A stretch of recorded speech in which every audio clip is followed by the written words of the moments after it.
afternoon, everyone. Thanks very much indeed for coming. It's great to see you here for this panel, which is going to be, I know, a real highlight of the conference. I'm grateful to our panel in advance for coming along and taking part, and I'll introduce them in just a second. I'm Robert Courts. I was the Aviation Minister between 2020 and 2022. Great to see so many friends and colleagues in the audience today, and thank you for coming. And this is one of the issues that dominated my time as we were looking to recover and to pull out and to take off again after COVID. It remains as topical now as it was then. And indeed, when I was preparing to speak to you today, I did a little bit of research of the annals of Hansard and those of us, that everlasting source of inspiration, of wisdom and wit that politicians regale us with, and some other stuff as well. And I found this little gem which comes from the House of Commons, which is: an integrated transport policy seems to have become the holy grail. I sometimes wonder whether anyone knows what an integrated transport policy is, apart from coordinating bus and train timetables.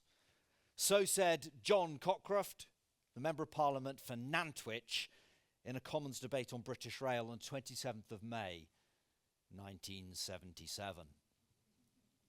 What has changed, you may ask? Well, of course, a lot has changed. And yet, in many ways, a lot of those issues are eternal. And it's those that we're going to be discussing today. And I'm grateful to our panel for joining us to talk about. A number of issues we'll talk about. One of them is the fact that most journeys are multimodal. The last mile experience is critical, but of course the whole journey overall is only as strong as the weakest link in that transport link. Above all, airports are national infrastructure of vast importance to the country overall, but with criticalities regionally and locally as well. There are differences amongst our panel, say, on catchment area and on the way that their customers arrive at them. There is a difference in the importance of the car remaining so. There are issues for all of us over reliability, and there are some tensions that we'll look at throughout the whole of this section around governance, around accountability, around the timing of services, around disruption and resilience and the recovery of them, and above all, about delivery focused. But if, of course, there's one thing I think we'll probably all agree on right on the outset, it's the importance of economics and importance of growth, because when we grow the pie for the sector and consumer alike. That's enough from me. It's great to have you all here. I'm going to introduce the panel now. I'm grateful to be joined by Al Corner right at the end there from British Aviation Group, from Darren Kaplan from the Rail Industry Association, Tim Leach from Heathrow, Hannah Godfrey from London Gatwick, and Sue West from Manchester Airport. Guys, it's fantastic to have you here. I'm going to ask you to introduce yourselves and the role you have just for a minute or two now. I'm then going to kick off the discussion with a few questions, and I'll run that through till about the hour. And at the hour, I'll leave 15 minutes for questions. So catch my eye, raising your hand if you've got questions that you'd like to ask. And if we do that as we go along, I'll have an idea of the amount of questions you've got. So hopefully set the scene for a great discussion. Let's have an introduction from our panelists. I'm going to go in reverse order than I did just then. So I'm going to start, if I may, with Sue, please. Would you like to introduce yourself? Yeah, no problem. Thank you, Robert. So I'm Sue West, the Director of Landside Operations at Manchester Airport. I've been in role for about 18 months in this particular role, and then different senior leadership roles across the airport. Manchester Airport being the UK's third largest airport and the largest outside of London. So I feel like we've got a real opportunity to build on our catchment area, on being proud to connect the north. We've invested and we've just gone through our transformation programme and the investment in our terminal, but we need to be able to get passengers, colleagues and crew to the airport, through the airport and back out of the airport, providing convenience and choice to them. So I think there's a real opportunity. We have within my remit the car parking and landside busing operations to get the people around and about, but we've also got the surface access strategy and what we call our ground transport interchange, so our GTI, where we have the central hub for rail, trams and buses. So we want to make that a more seamless journey in how we get people to and around the airport. Brilliant, Sue. Thanks. That's great for a start off at 10. Hannah.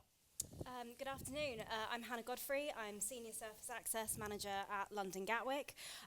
Very similar remit, actually, to Sue. I'm responsible for all of the modes of transport to the airport, with the exception of car parking and drop-off, which is managed by our car parks team. So I have a real focus on kind of encouraging and driving passengers and staff to consider sustainable transport modes to travel to and from the airport. That's really important to the airport's decade of change, sustainability strategy to 2030. We've set some quite ambitious targets for ourselves, and then looking beyond that to our future expansion plans and proposals, those targets sort of get even stronger. So a real focus on, kind of really how we integrate our sustainable modes of transport into the fabric of the airport and make those journeys as easy to choose for everyone as possible. Thanks very much. View from Heathrow, Tim. Right. Afternoon, everyone. I'm Tim Leach. I'm Head of Surface Access Strategy at Heathrow. Been doing that role for 4 years. Definitely at risk of repeating a lot of the last couple. But my remit at Heathrow is the ensuring that we achieve our targets for surface access sort of from a day-to-day perspective. So increasing the share of passengers using public transport, reducing the number of colleagues driving to work in single occupancy vehicles, growing the airport's catchment by public transport, and reducing our carbon emissions from surface access. And then looking forward, obviously, Heathrow expansion, back in the news, got the remit as well for growing a transport network fit for the future of an expanded airport, and everything that comes with that. Fantastic, thank you. Let's turn to the rail side of things, Darren. Thank you. So I'm Darren Kaplan, Chief Executive of the Railway Industry Association. I've been here for about 9 years, and before that I was 6 years Chief Executive of the Airport Operators Association. So it's now Airports UK. So I've got a big grounding in integrated transport. I love transport of all kinds of modes. And my job at the moment with the Railway Industry Association is to represent rail suppliers, big and small, around the country, all kinds of disciplines, track, train, infrastructure, signalling, contractors, a whole range of businesses we represent. A bit like the Business Aviation Group, they have a full range that they represent, so it's great to be doing an event with them. My current role is to try and do everything I can to help create a bigger and better railway industry. And I was just recalling that it wasn't that long ago that we had a policy for the airports in the UK of better, not bigger. So I am campaigning for both, and I think we're all campaigning for both, and it is good to have a more positive view about aviation these days than we had back in 2010 when I worked there. Always believed massively in integrated transport for several issues, but just in a nutshell, obviously as a consumer, we all want to use the transport mode that gets us where we want to get, cost effectively, affordably, but also on time. And most people don't care what mode of transport they use, they just want a good mode of transport. So if we can all do our best to get good modes of transport that are cleaning up their act all the time, that's a positive thing. I also believe in integrated transport from a kind of industrial, commercial perspective. I represent businesses that support thousands of jobs, billions of pounds of GVA, billions of pounds of treasury revenue. It's exactly the same in the aviation sector. So integrated transport is good from a commercial and economic point of view from the UK. And my final point, I guess, before I hand over is I really hate it when transport modes attack each other. We should all be working together and collaborating and seeing how we can make sure it's all joined up. And when you have a transport mode saying, don't go by that mode, but come by this mode, I instinctively rail against it. And that includes people in the rail industry, but in aviation, shipping, active travel, we should all be working together. So it's all about team transport as far as I'm concerned. Absolutely. Let's bring it all together, Al, from the agency. So Al Corner, I'm Deputy Chair of BAG, and my other hat is I'm a Director of Aegis. So you've sort of opened up the floor there a bit, Darren, really. I mean, I think most of our members in BAG would agree with much of what, or pretty much all of what Darren said. So BAG is the leading supply chain organisation, or organisation for supply chain airports. We have about 230-ish members, from SMEs through to the tier ones and pretty much everyone in between. And I'm here supporting them, really, and making sure their voice is heard in this sort of discussion, because it's our responsibility as BAG to bring those people together, large organisations, small organisations, try and create opportunities and sort of compelling solutions, you know, by bringing the different parts of the organisation together. We work very closely internally with each other. We work very closely with our partners, which are often the airports, etc., other member associations such as RIA. That's really important to us as well. And we work with government. So I think DBT are probably around today or tomorrow. That's really important as well. So, we're always trying to place and ensure that, the voice of our members is heard. My other role is as a director of Aegis to look after airports and defence business. And actually, I mention it because in addition to being a consultant engineer, we also operate various infrastructure assets, 20 airports globally, the Thessaloniki, that's easy for me to say, a rail system or metro system in Greece, and the M42 and the M40, not the M42, I'm getting crazy, M25 and the M40. So I come here also with that knowledge of an operator as well. Brilliant. Well, already, there you go. That's a scene set which has covered a whole load of issues. We'll get into as many of them as we can now. Now, I'm going to start perhaps with the slightly provocative point that Darren has made by saying that most people don't care about how they get to the airport. They just want to do it quickly and easily. I'm probably paraphrasing. He said it much more detailed than that, but that's the essence of it. So let me ask you to pick up on that, Darren, to start off with. We're talking here about seamless connectivity. What does that mean to someone at 4:30 in the morning when they're lugging bags around and they need to get where they're going? Well, I think the thing we have to be careful of with all these questions about transport mode is that everyone's different. So we also about everyone should travel by public transport and no one should use a car. Well, if you're a family and you've got a bunch of bags to carry around, you haven't got a through service that you can do, then you're going to use a car, right? So it depends on what you need to do for yourself. I think the most important thing that people have, they have that seamless connectivity, they have a choice, and they have good public services or public transport to get to an airport. But it's about having cleaner transport rather than anything else. So I don't have any objection to people using other modes of transport as long as they're decarbonised or they're trying to get decarbonised. But for me, I remember back in my airport days, it was all about through ticketing and mobility as a service and trying to say, how can you get it so that you can leave your house, have a seamless journey, whatever mode of transport that might be, get to the airport. When you get to the other side, you can get to your destination quite easily. And at the moment, a lot of airports aren't joined up as much as they could be or much as they should be. So I think a lot of the discussion today is some airports are actually well connected, but some aren't at all. So if you look at something like, I don't know, Glasgow Airport or Bristol who are trying to get light rail to them, why is it years on they haven't got those links? You have to go by car. And for the big airports we have here on this panel, there are some good links, but they could be even better.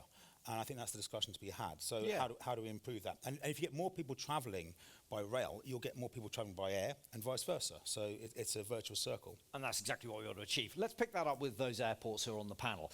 So we'll start, Tim, firstly with you. Very big, high-profile service leading to, obviously very big, high-profile airport. But with Heathrow Express, would you agree with what Darren's just said there about, arguably you're going to need cars as well, but yes, if you've got a high-profile, easy-to-use system, and then of course you've got the Elizabeth line as well. Can we see the position from your point of view? Yes, definitely. So for us at Heathrow, we're very lucky to have 3 different rail options to get from central London to the airport, and that choice is, I think, the envy of many airports in terms of the range of services. And I think we've talked about choice already, and obviously that there's also bus and coach services out from central London. We're spoilt for choice there.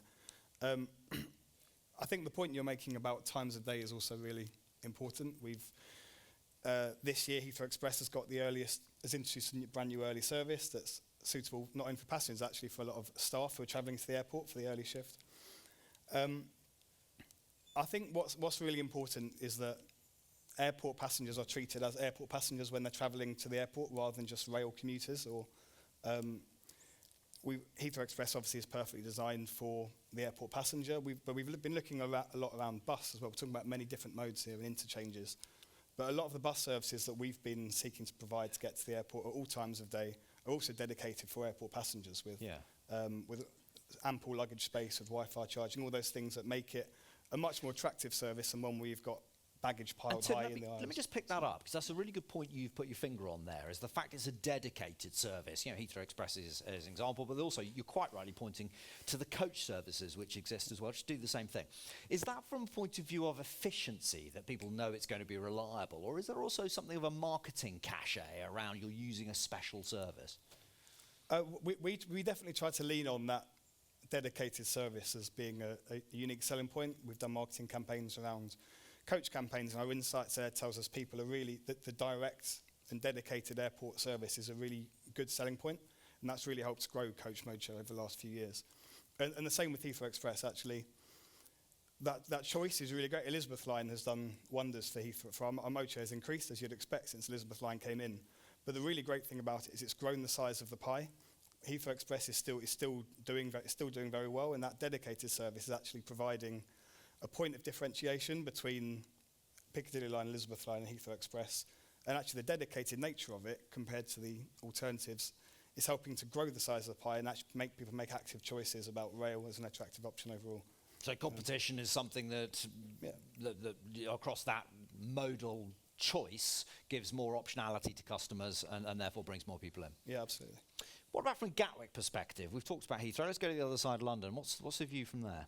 Yeah, I think agree with many of the points that Tim's made, actually. You know, Gatwick benefits from 4 different rail operations. We have Great Western Railway services, which run east to west from Reading, which is a really important link for us and gives brilliant onward connectivity to the Midlands, the West, the Southwest. And we have great north-south links along the Brighton Main Line. So we have Thameslink Southern and Gatwick Express services all serve the airport, and each one kind of provides something different to passengers. So we really love having the Gatwick Express. It's got a really loyal customer base. We think there's loads of opportunity actually for the railway industry to make that a better, a more appealing service, and potentially sort of... Now, I'm going to press you there for a second. I'm Yes. sorry to interrupt, but what are those opportunities to make it better? So there's several things. So we are still only 2 trains an hour on the Gatwick Express. We haven't returned to pre-COVID levels of service. That's a really important issue for us, and actually once you get back to a sort of 15-minute clock face timetable, that becomes a much more appealing service. Supply and demand?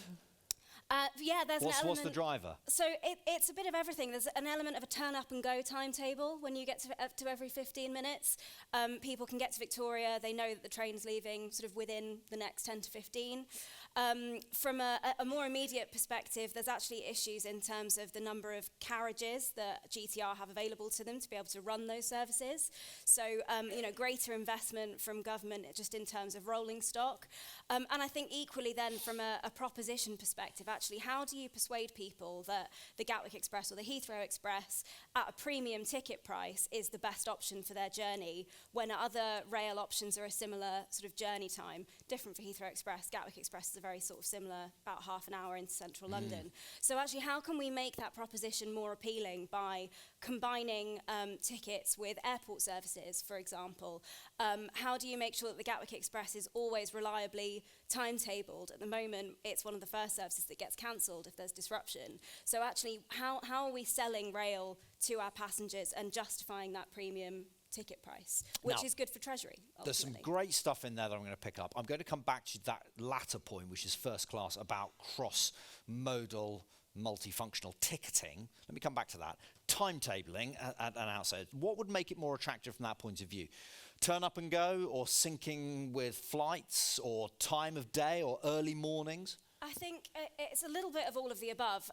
For us, early morning is absolutely key. Gatwick has a really strong first wave, we call it. So those flights leaving between sort of 5:30 in the morning and about 8 a.m. If you're thinking about a flight that's departing Gatwick at 6 a.m., a passenger needs to be there 2 hours before. That's 4 a.m. They're probably starting their journey at 3 a.m. Public transport networks at the moment don't support those sorts of sustainable transport journeys to the airport. So we've been working really closely with the rail industry on how do we improve connectivity at those sort of key times, and really focusing on that sort of 20 to 25% of passengers who don't currently have rail options. So we're really looking forward to some trials this summer of some overnight services. We've worked particularly closely with GWR, who have done great work with Network Rail to overcome some of those challenges, and we're really looking forward to seeing the result of that. Brilliant. Well, that's a good start. I want to hear from Manchester now. What's the position from your perspective? We've heard about the Heathrow Express. We've heard about the Gatwick Express. What's significant for Manchester? So it's quite different, really, in terms of we don't have the same dedicated Heathrow and Gatwick Express services. We are, as I've mentioned before, the kind of proud to connect North Gateway to North, but we need to look at that broader catchment area and how do we give people the choice to get in. We have exactly the same problems that Anna's just mentioned in terms of first wave, so how can passengers get in and crew and colleagues, how can they get into the airport ready for that, those first waves from kind of 6 a.m. to 8 a.m. So there's a challenge because of the catchment area. Can I just pick that point up? So yeah, so in terms of our catchment area, we've got about 23 million people that are within that 2-hour driving window. But if you look at our infrastructure from a rail infrastructure perspective, we've got a really, an antiquated Victorian rail network at the moment. They've just done an awful lot of work through Manchester Piccadilly, looking at all the kind of upgrades and signalling upgrades that have been done. And we saw an impact on that in the airport just over the period of half term. So they closed that for 10 days. You've got rail replacement buses, you've got more people coming in on taxis and driving in themselves. But I think that catchment area gives us a unique opportunity that people can come from. We heard it in the opening speeches this morning. People can come from Yorkshire, people can come from all these different places, and we've got over 50 over 50 airlines running over 200 routes. So we're giving them that opportunity to get out there and explore the world. So it's a huge benefit from a business model perspective, isn't it? That the gateway to the north, Completely. that huge customer area. But there's a challenge from a connectivity perspective, isn't Yeah, there? so we haven't had that same level of investment. I think we're literally on a journey with the investment. So we're seeing things now and we're seeing green shoots.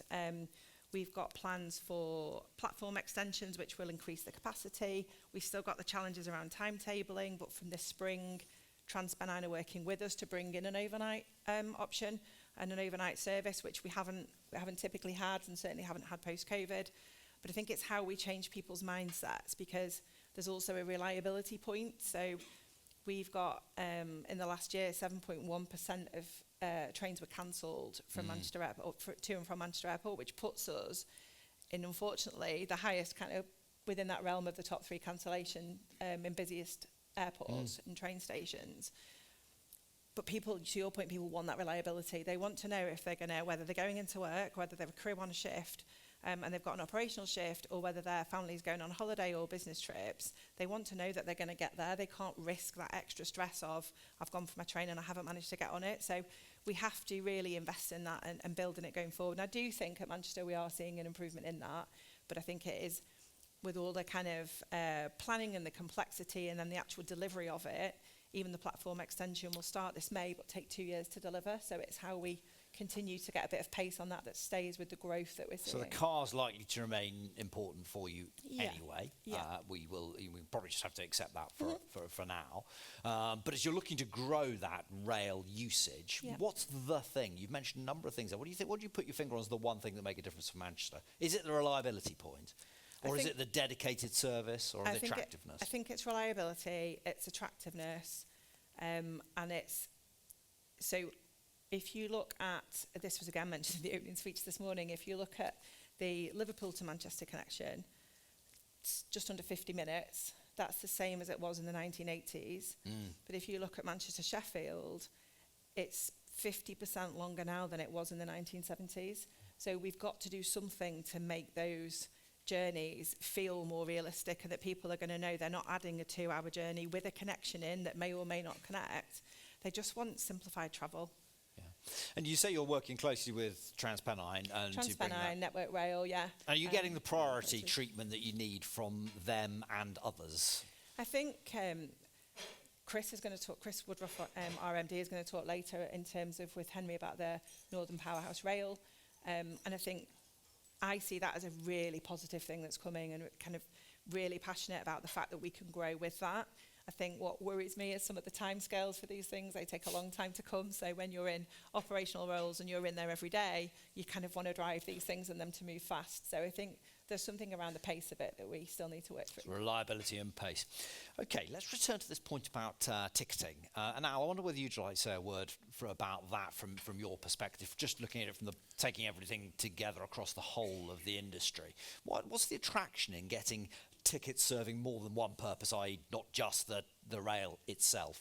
Well, I mean, it's massive, isn't it? I mean, going back to Darren's point, that convenience is driving it, really. That ability, and actually, I guess, that. So for me as a consumer, I'll have the ability to just talk me through that journey. Well, that you'll have the confidence to be able to book each mode of transport and know that it will connect, etc. I mean, we can take some lessons actually from Europe already. So the Lufthansa Express, Air Express, where you literally you can book a ticket for to get to the station, ticket to take you on the rail journey, and the same ticket to take you on the flight. So it's literally end-to-end ticketing. So you know that you've got that sort of reassurance in terms of the connections. They'll guarantee the connections in the same way as if you were flying on a regular airline and looking to change to the next aircraft. So that is very attractive. It's German, so of course, and the origin of there's 27, I can't remember, or 28 cities that starts in. So that's massive, and it takes you to Frankfurt. And so that's the vision that you paint is a very attractive one. You buy your one ticket, you might buy it from the carrier, and it will deal with everything from leaving your front door all the way through to arriving. What stands in the way of that happening? Where's the blocker? Or who do you need to facilitate it?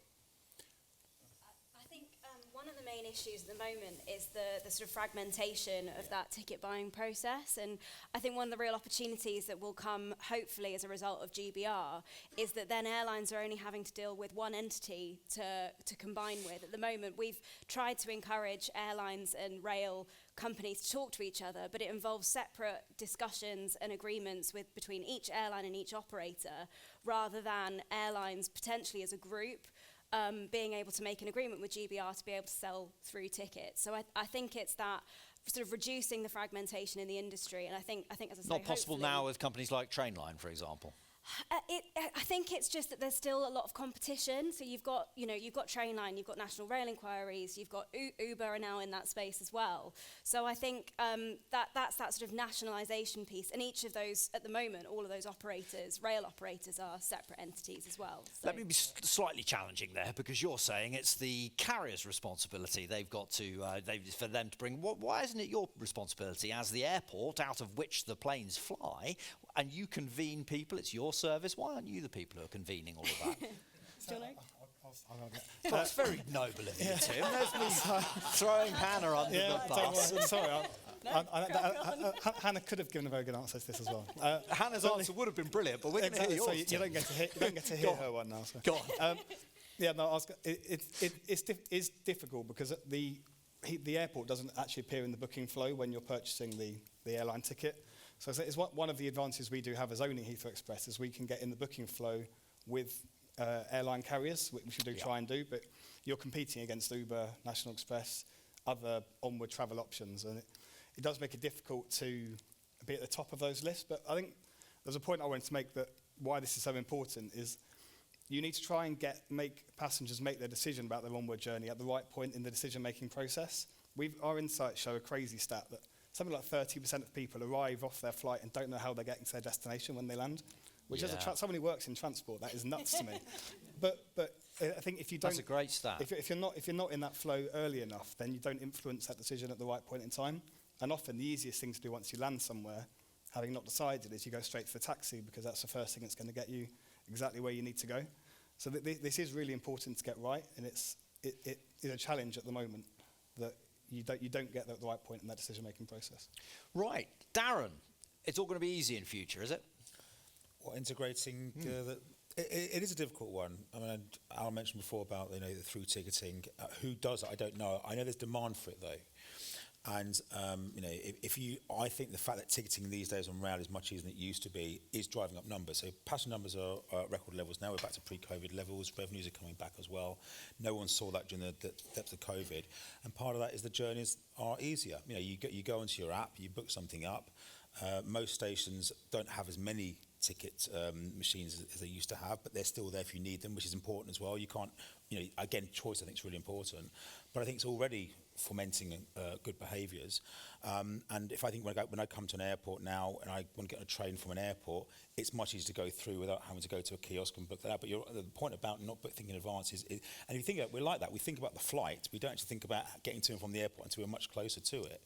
But if you could find a way, as a mobility as a service was the word or the phrase they used to use, I don't know if they still use it, that you book your flight and it automatically says, well, if you want to get there and get at the other end, you want to get to your destination, here are your options, and you can decide whether you want it by time, by decarbonised form of transport, by cost, whatever variable is important to you, you stick it in the variable and it'll tell you how to do it. Yeah. And those kind of algorithms all exist. You know, if you use a map now, you put in the start and end, and it gives you all kinds of ways of getting there in terms of your physical journey.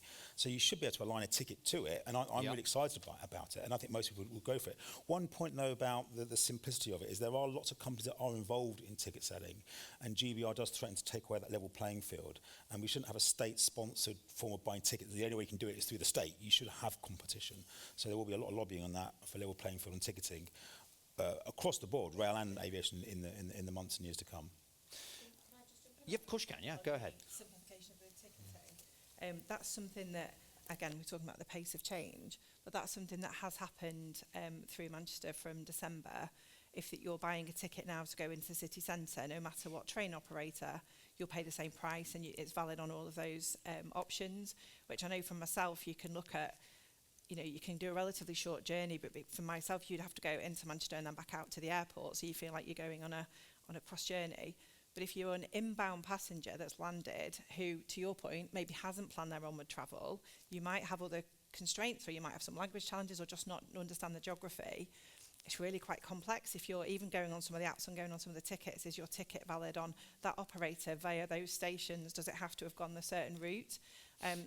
We are actually moving on with that. So that's something that's happened from December and has improved. So it's not at the level of we're going on this flight and we can do the backwards bit and work it all out for them, but at least it's a step in the right direction. So there's some great steps that can be taken on your own initiative at an incremental level, at an airport level. But I think there's probably an issue, there's a slight tension that's been revealed amongst the comments that the panel's made about whose job it is to convene and to make this happen. Al, let's be honest, is it government?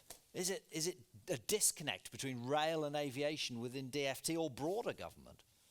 Well, yes, probably. And don't say you want to ask me that. I mean, we've discussed this previously. I mean, there's a challenge. I think at Gatwick, there's an issue about the power you have to be able to generate additional trains to bring in more people to facilitate the expansion plans that you have, and it's two different parts of government, one driving one thing or one driving another, and they may be not speaking to each other. Imagine in government not speaking to each other. Unheard of. Go on. So I made the point in the previous session about the DfT itself, and you should know you're the minister there. You have different transport modes on different floors. Yeah. So what's that all about? How if airports are up here, aviation's up here, and transport roads are down here, and rails over here, and shipping's over there. I mean, if we're talking about integrated transport, shouldn't we have a big open plan office? You've started to fight now. There you go. That's it. Got you all riled up there, didn't I, everyone? So, well, sadly, I'm the moderator, so you can't ask me questions. I know what government would say, though. Let me just is who pays. Let's have the answer to this. So let's start from this end. Let's go from Sue first of all. Who's going to pay for this wonderful vision you've all outlined? So I think we need investment. We need the rail companies. We need the airports. We need everybody to buy into it and build it forward. But we are going to need investment, and we need the government and the Treasury to fund the investment that we need. And I think we've got a lot of plans. There's lots of detailed plans that are mapped out, and they come up for years to come, looking at the 10 and 20-year visions and growth. But what we need is consistency in how that funding is coming through, so that we're not in a position where throughout political changes, we don't then get that investment and it doesn't deliver what the plans that are out there now. Hannah? Yeah, I mean, I think Gatwick's expansion is privately funded. We've already invested in our railway station to sort of double the size of the concourse capacity. That helps future-proof the station for airport growth. But and I think it's fair for airports to contribute to schemes that benefit them. But it's also really important to remember that rail schemes benefit wider communities, businesses, and ultimately government as well. So it can't be for airports to, for example, Gatwick is often sort of put into the box of funding the Croydon bottleneck. That's the sort of famous one in the southeast, which is limiting capacity. But actually, airport travel does help balance out some of those flows on the rail network, bringing in revenue and bringing passengers when actually normal commuters aren't necessarily travelling. So in Gatwick's case, for example, we support outbound traffic from London during the morning commute when those trains might well be empty or close to empty, and vice versa sort of during the day. So I think it's also important that government, rail industry and others sort of see airport passengers as a sort of market segment that they can appeal to, and as we've already mentioned, sort of grow the size of the pie, and that sort of supports everyone and helps sort of more reinvestment into the industry. Tim, Yeah. paying for this part of the expansion plans? So obviously, again, similarly, Heathrow expansion's a privately funded project. The sort of hot topic in the surface access perspective around expansion is whether new rail schemes to Heathrow can come forward alongside as complementary to the growth of the airport. Heathrow as a privately owned airport regulated by the CAA is allowed to invest in new surface access schemes, but only to the extent they benefit the existing airport users, which clearly can be substantial. We made a contribution to Crossrail and would have done to Western Rail linked to Heathrow had that happened, before that got stopped with COVID. But the benefits that accrue to the airport aren't equivalent to the entire cost of the scheme. So there is a gap there, and obviously private investment could come forward to do that, but the government, similar to the points that have been made, the government has to have a role to help unlock the business case for these schemes, one way or the other. Rail schemes to airports obviously benefit the airport, but they have much greater, wider economic benefits as well for the regions and passengers using them who aren't actually using the airport at all, but travelling through. Role unlocking the business case. Just unpack that a bit. In terms of there's a range of things government could do. It could also obviously be a capital contribution, but at the other end of the scale, there's usage guarantees or underwriting of OPEX to the business schemes to make this an attractive scheme for private investors to come forward. Contract for difference type stuff. Yeah, so there's a range of things that government could do, but we also need to understand clarity on what would the government like to achieve. Is it purely a rail scheme that's going to serve the airport, or is it actually something that's going to have greater connectivity that's going to connect the region? That's a great point. I'm going to come back to that in a second, but I want to ask Darren first of all whether he's worried that he'll end up, or his industry will end up paying for this at the end of the day. Well, I mean, it's still wearing my two hats, because when I was at the airport operating station, we commissioned a report on surface access to airports and the benefits they bring to the local region or the local community.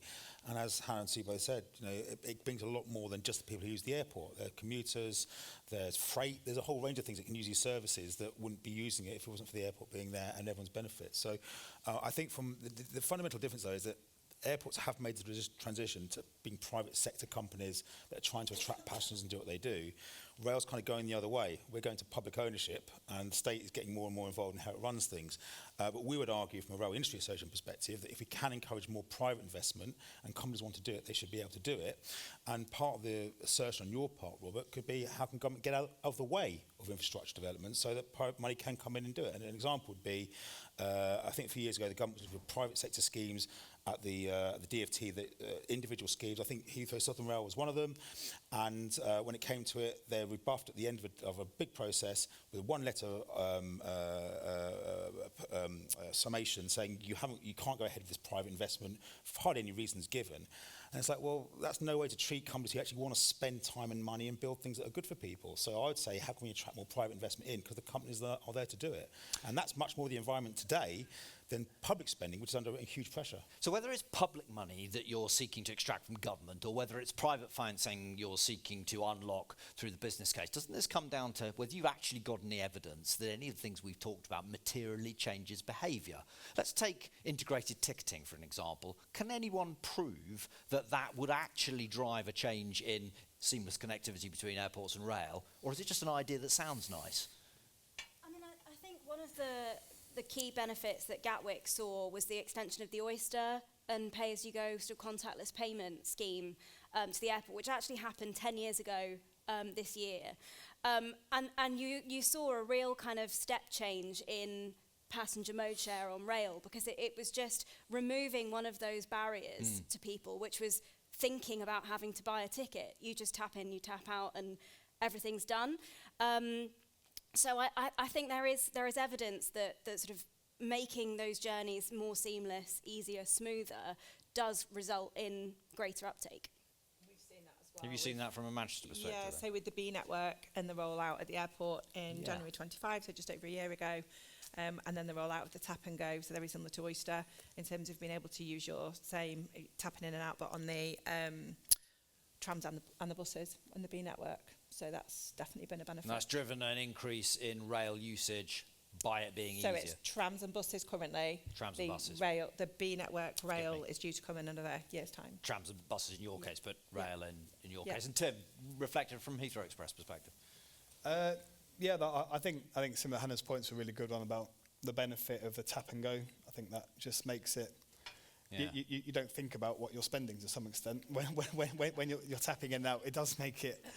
It definitely reduces a barrier to people choosing it. Yeah, so not much more to add really, but it's. Now, we're running out of time. There's so much more I could be asking you. And we've guided the conversation thus far, but largely because I've guided it this way, has been around the economics and the practicalities of it. The one thing we haven't really touched on, of course, is environmental benefits, is the decarb benefits of people using a train or bus rather than individual cars. How much now is that a part of your calculations and of your strategy, or is that something that's a nice to have, but it's an add-on? Really, the driver is economic. Let's start first of all with Hannah, and then I'll go to the others. No, I think the environmental benefits are absolutely critical to this. I mean, we at Gatwick we're in the middle of our second decade of change, sort of sustainability strategy.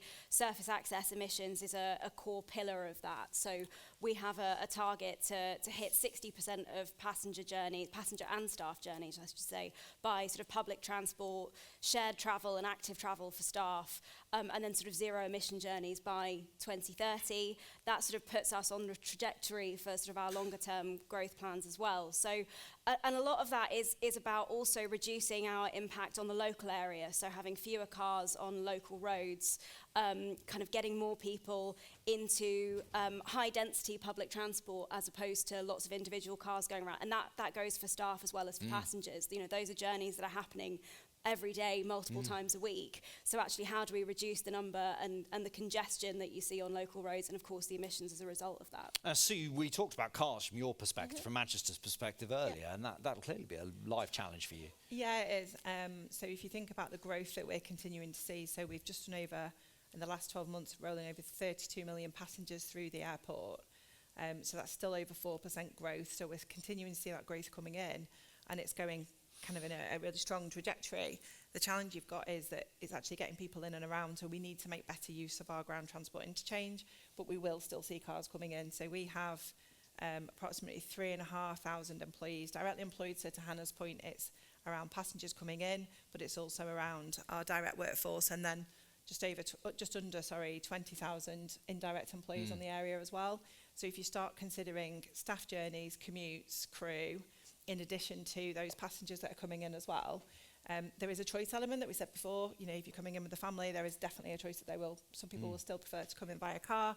But if that's 4 or 5 people coming in via car rather than individual single people always coming in and commuting via car, that's something we need to stay focused on, and something where we really need to build on.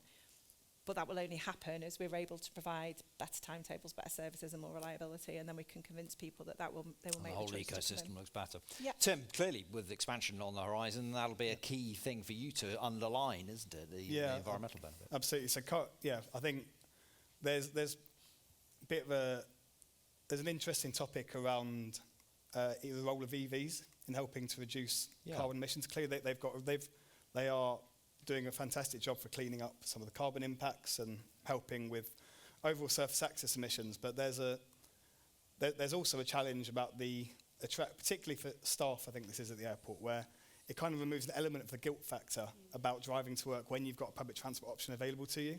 And part of our job is not just carbon's obviously huge, sustainability is a big part of what we need to do, but it's also about relieving congestion. And there's quite an interesting debate. Obviously, we want to help support the transition to electric vehicles, providing the right charging facilities for colleagues, but at the same time, you don't want EVs to become so attractive that you're then running loads of empty buses around that no one's using. So, well, isn't there a challenge there, Tim? And let's turn to Darren on this, because Tim's rightly said there's a challenge, lots of EVs and you're running empty buses around. Isn't that a challenge for rail connectivity as well, that the growth of EV downgrades the overall attractiveness of the rail solution, at least from an environmental perspective, if not congestion? I don't think. As long as you're providing good rail links, it's good quality, regular, reliable, affordable, people make their choices. And they'll make different choices as well. So sometimes they'll fly into an airport and they'll get a train link. Sometimes they'll get an Uber. You know, there's all kinds of things you'll do, and we all rise together. So I don't think it's about compelling people to make a choice. It's not a choice if you're compelling them. It's about having such good options that you will choose the one that works for you. Now, I used to go to the airport by car. I live in southwest London. Now if I go to Heathrow or Gatwick, which are my two local airports, I always use the train and that's whether I'm going on my own or with a family of 5 people. I'll get on the train because it's always a good way of getting there. So, but that's, no one's compelling me to do it. It's just the best option with the least hassle. Yeah. But there'll be another family next door where they'll decide to go a different route. That's fine, you know. But I do accept, you know, for airports to grow, to have permission to grow, they do have to get more people onto public transport, and that's happening. I mean, all the airports around here have got more people going. It's not because they're being forced to go. They see the options are better. They're affordable. If you make it even more reliable, you'll get even more people going by public transport. And perhaps that point that you made right at the beginning, which I think is worth underlining, and I'd certainly like to, is the point about us all being on team transport at the end of the day. It's not a matter of a zero-sum game between different transport modes. It's all ultimately serving the same goal, which is economic growth and the cause of aviation. Now, we're out of time, and I need to go to the audience for their questions, so I'm about to come to you guys to start getting your questions ready. But very quickly, in one sentence, I'm going to go through everyone, starting with Al, to say, imagine that we are here again in a year's time, and we're having this discussion. What headline would you want to be true about UK airport rail connectivity? That there was some. More, I think, probably. More, There's yeah, of course. Yeah. And actually, we could potentially lean on some of our, you know, not just the airports in the UK, but the European neighbours, where we see. So that we've learned from international benefit. Yeah, real benefit of through trains. You know, getting off a train. I'd like to be able to come into an airport in the UK and then go immediately onto a high-speed train that's going to take me to a city somewhere in the UK. Right, train connectivity, high speed, elsewhere. Okay, you can't have the same one. Darren. The headline would be, government enables more private investment in airport rail integrated schemes. Perfect. Tim. I was going to say similar. Yeah. More clarity from government on their vision for future rail to airports. Superb. Hannah? This might be one for 5 years rather than 1 year, but I would love to see, 24-hour rail services to UK airports. Very good point. And Sue, last but by no means least. Sue. I hadn't gone quite as ambitious as a 24-hour. I was going to go for more of the prior to first wave investment, but really seeing that reliability. And for this to be a regular topic and things that we're really building and collaborating on and getting learnings from others, I think. Fantastic. Thank you. Right, audience, let's go to your questions. I know there's going to be a lot. It's been brilliant already. Here, please, first of all, would you mind just saying your name and where you're from, please, as the mic comes to you? Hi, my name's Alice. I work for Seller Services, but also Northern Bag Regional Chair, so this is really important for us as a community to hear from you guys. Thank you very much for your talk. It was fantastic. I wondered how a atoll scheme like kind of coverage would support you all in a way, and that could be a private investment. Is that something that you guys would endorse to cover kind of rail travel and almost including that in the package of your ticket rather than a one-ticket solution? Yeah, I mean, I think that's sort of exactly the kind of conversation that we're always having is, how do you better integrate that sort of airline and rail ticket? Something that is really interesting, I think it's the Norwegian, don't quote me on this, Airport Express. They offer kind of guaranteed, like travel guarantees within their rail ticket, so that if the rail journey is disrupted for whatever reason and you miss your flight is covered. So I think those sorts of packages could be really compelling. So it's not just about the ticket, it's that sort of about extra the services that come with it. the comfort blanket that comes with it, and that sense Builds of confidence. reliability. Yeah. Very good. And others have a view on that question? It's the insurance reliability piece, isn't it? That we've got to build the reliability, as we've discussed. But if you get a problem on the train, what do you do after that? You guaranteed your connection is guaranteed. We go back to the German example. Exactly. Frankfurt. So some great examples from Germany, and we think Norway there as well. Okay, who else have we got? I'll come to you in a second, but sir, just here, sir. Joe Bartlett, Transport for London, Service Performance Manager, Journey Planner. So we've talked about we want to increase the number of people travelling by rail to airports, so sustainability targets for the airports. Who should take a lead in promoting public transport options, the rail industry, airlines or airports? Thanks. It's a great question. Now, we touched on that earlier, and I was being a bit provocative about whose responsibility it was. Let's see what Hannah... We never got Hannah's answer, actually, did we? Because Tim took it over. Let's have Hannah's answer now. Tim said exactly what I would have said, to be perfectly honest. I think, airports absolutely have a role in getting information out to passengers, but I think there is a real... disconnect in that sometimes passengers just don't interact with the airport at all. They don't sort of visit our website. So there's only so much that we can do. See, we're actually investing in a summer marketing campaign this summer to really promote our rail connections across London. So that's something that we're sort of taking on as the airport to say, here's all the fantastic options that you have. It's fast, it's easy, all of the above. So I think it's not as simple as sort of one person taking the lead. I think it's about all of those organisations and industry sort of coming together and sort of singing from the same hymn sheet and really sort of making the benefits of those public transport connections known and felt and just making more people aware of them. I'm still amazed by the number of people who don't realise how easy it is to get to So there's an Gatwick awareness by rail. piece, even if Absolutely, not creating always. something new, which clearly you'll have an individual role as an individual operators on. Al, something for back to do, maybe? We'll add it to the list, right? The answer is everybody. All the parties have a role to play. They need to coordinate with each other, so there's consistent messaging. But Emirates are trying to sell you flights to wherever. That's important to them. But what does that mean in terms of the relationship between that airline and the airport and the rail and the other transport connections? So everybody, but in a more joined up way. Darren, anything on this? You're right, it's all about customer experience, isn't it? I mean, if you remember, I think Virgin still do it, but how you get to the airport, they'd send a car out to you and bring you to the airport. They saw it as integral to the overall experience, or having a good, seamless journey. And, of course, all the parties should be getting together and saying, how can we promote this? And you'll get a better journey. And for the airlines, the price of a ticket either side is nothing compared to the price of, particularly on long-haul flights.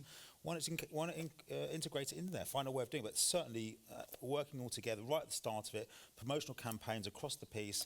I mean, in rail it used to be RDG, Rail Delivery Group, who would do those kind of campaigns, but why not have a concerted campaign to how you get to and from airports? One we can get the carriers to pick up then. And I think if you do that, everyone has a stake in it. Actually get everyone involved in it. They're not expensive to do these kind of campaigns if everyone's involved in it, because it all comes back in terms of increased passenger numbers. Brilliant. Anyone else want to add to that, or should I go to the next question? No? Brilliant. Let's, who else have we got? And yes, just here. Just at the front here, please. Thanks. And is there anyone else? Just can I raise hands for any more questions? Okay. Hi, my name's Gail. I work for Manchester Airport, so it's quite nice to see you all here just chatting about something that's, for me as a staff member, is quite an important piece. And it's quite evident across the 3 airports that getting your staff to the airport for the first wave is key. And unfortunately, in Manchester, we're very, very lucky that we've got the great transport system that we have, but it doesn't run at the time you need to get staff to work. So obviously, I'm excited about what's coming, potentially the option with liaising with transport, TransPennine. But just a piece on top of that, the onward connection, Sue, you mentioned before about having to go into Manchester to come back out. I am the same, so I live on the east side of the city and I would have to come into the centre. So even although the rail options might be changing and it will be a fantastic offering for all customers and staff, are there links with Transport for Greater Manchester and the B network to actually provide the separate links into the city to make you be able to make the connections moving forward? Because I think that's the key issue. Gatwick, I'm guessing you're the same at Victoria. That's your main hub to get the Gatwick Express out. But it's how do people get then to the main hub to then get into the airport. So although I think that it's going to be a fantastic opportunity, is that piece going to transform into the wider body of the, certainly Manchester, Transport for Greater Manchester area? Yeah, I'm happy to take that. So I think, thank you for that, and I think it's a really good point. We do have, it's not a unique issue because it's obviously the same from a Heathrow and Gatwick perspective, but I do think in Manchester we have extra challenges with that because wherever you're coming from, the other side of the Pennines, from Liverpool or from just some of the local villages, like to actually get in you have to go to Manchester and back out again. So I think the investment there is important.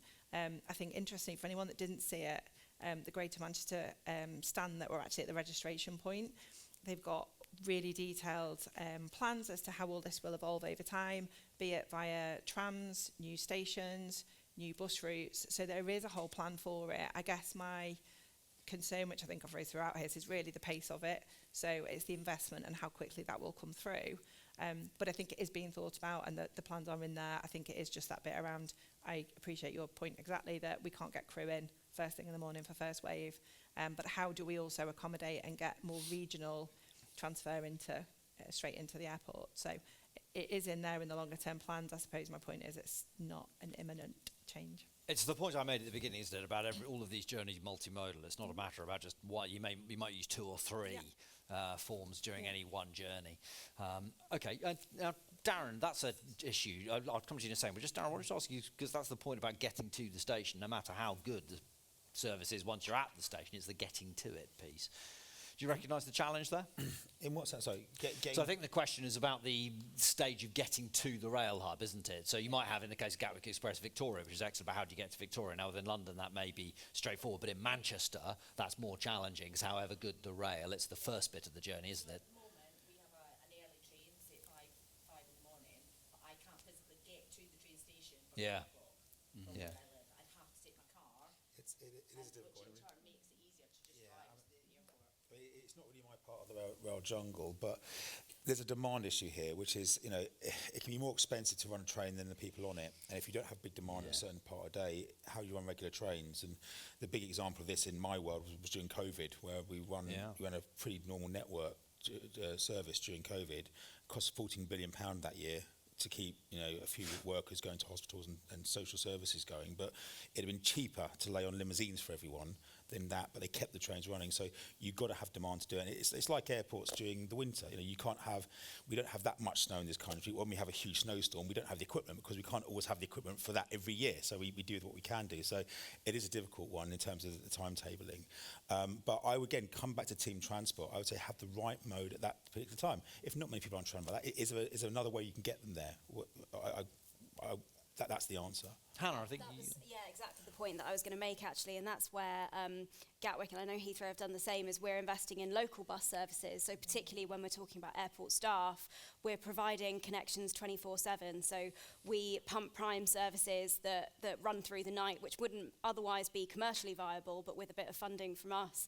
And then kind of growth in passenger numbers become commercially sustainable, and then we can reinvest funds sort of elsewhere. So I think that's where there's, rail absolutely has a role to play, and it's great in terms of sort of frequency and high capacity, but actually sometimes just putting a bus on is the right solution in the right area. So it's about sort of trying to flex the approach depending on the need that you're trying to fulfill and how many people you're trying to sort of transport. Thank you. Tim.